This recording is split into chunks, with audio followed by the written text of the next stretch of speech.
Mixed by DJ Prabhunand. Mixed by DJ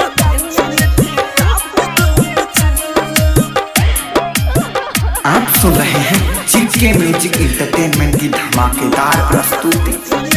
कहाँ DJ Prabhunand जाने लगा ऐसे ना बोला कोई शादी गोदी तू तो चुपे छू।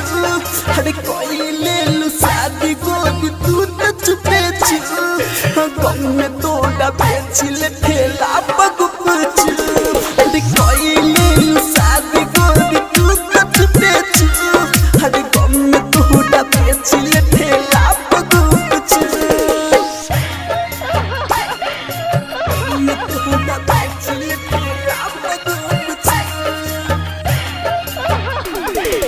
Mixed by DJ Prabhunand. Mixed by DJ Prabhunand. आप सुन रहे हैं जीके म्यूजिक एंटरटेनमेंट की धमाकेदार प्रस्तुति। मनिया में सिनुड़ा सजैलू ये जान हो।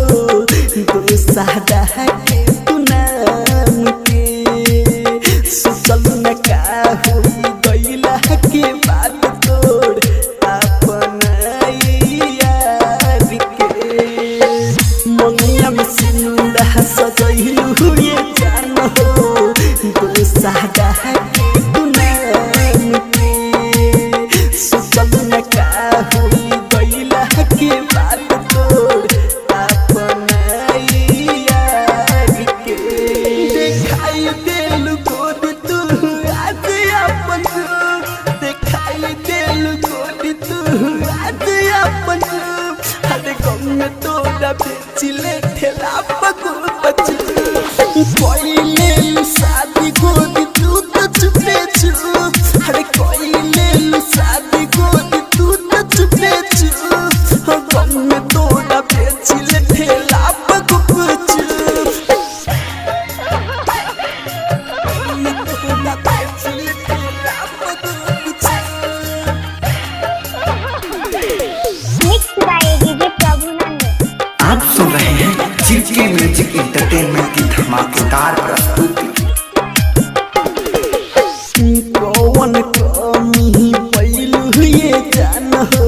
ये सके सुने जग में खुश बाडू रुआई याद बाज के पियावा के घर में। कौन कमी पैलू ये जान हो।